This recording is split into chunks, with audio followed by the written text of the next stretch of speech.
In the late 1200s, Edward I, together with his highly skilled architect, Master James of St George, embarked on a monumental castle building project across North Wales.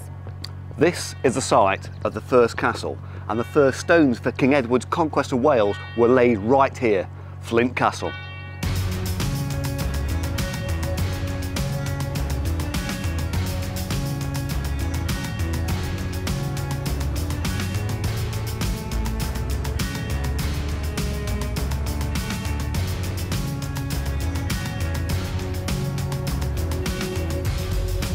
Flint Castle was founded in the 13th century by Edward I as part of his ambitious conquest of North Wales.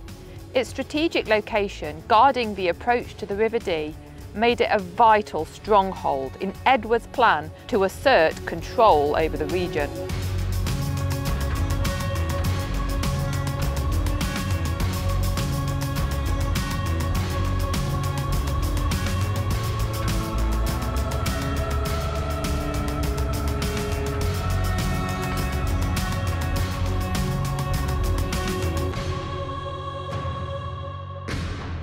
Flint Castle was just the start of Edward I's iron ring of fortresses across North Wales, a symbol of English dominance over North Wales. Its design is unique and it features a concentric layout with fortified towers and gatehouses, creating a formidable defence against Edward's enemies.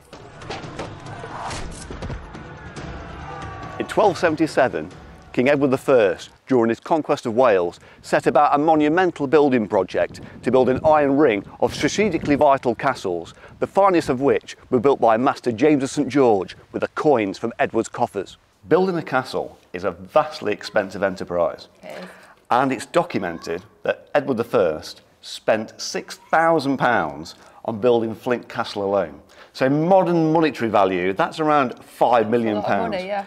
And we do know, because there are Crown records and it's documented, Edward spent around £80,000 on his total building project on castles in Wales. £80,000. So that's around £70 million with modern day inflation. That's a lot, yeah. So in monetary value, in how many of these little silver pennies you are going to need to complete Edward's castle building project. So he has built, or he has spent, £80,000 Yep. on his castle building project. There are 240 medieval pennies to a pound. Yep. That equates or evaluates to around about 19 million of these little silver coins that are being manufactured and made, shipped to Wales just to pay the people to build these castles. You've got to have on site as well to pay people, otherwise they're going to leave. They're not going to come back and do their work if they're not being paid. And that's just on the building of these things. Yeah. Once they're built, you've got to garrison the castles. You've got to put soldiers. Soldiers need pay. You need to pay for their armour, their weapons, their supplies. Well.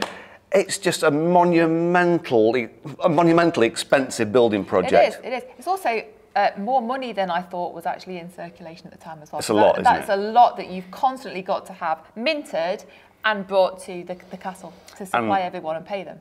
It's by far the biggest building project the medieval world had ever seen. Yeah, easily.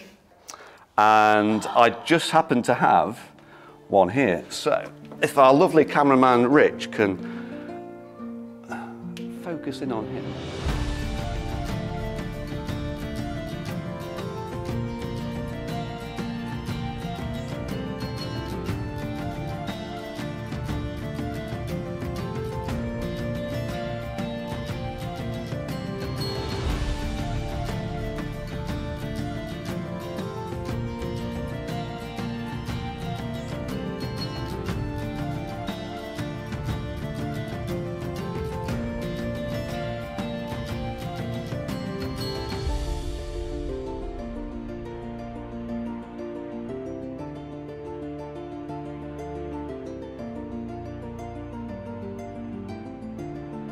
What Master James of St George did was a new concept to take the castle from the high ground and build on solid bedrock right on the coastline or estuary to make his castles, when completed, near impossible to take by siege. Now all of these castles were totally defendable from the inland side, and you could resupply them whenever you needed to from the sea. You could try to take any of these castles by siege, but you can't undermine them, your siege would fail. During a siege, supplies were crucial to sustain defenders within the castle, which is why Edward built his castles on the coast so that he could use ships to bring in supplies, reinforcements and equipment by the sea. Edward often planned his campaigns and movements carefully to avoid being trapped in a siege situation himself. When he was besieged at Conway Castle in 1294, he was quickly resupplied by sea, and Edward could once again resume his attacks. This is the Donjon at Flint Castle, built just outside the curtain wall and connected by a drawbridge. It's an absolutely massive defensive tower, and the word Donjon actually means keep in French. This is the most heavily fortified part of Flint Castle, and it's an area you could retire to if the castle was under siege. Master James of St George came from the Savoy area of France, and in around 30 years had built 10 of the finest siege-proof castles the medieval world had ever seen. Flint, Harlech, Conway, Carnarvon and Balmoris, to name but a few.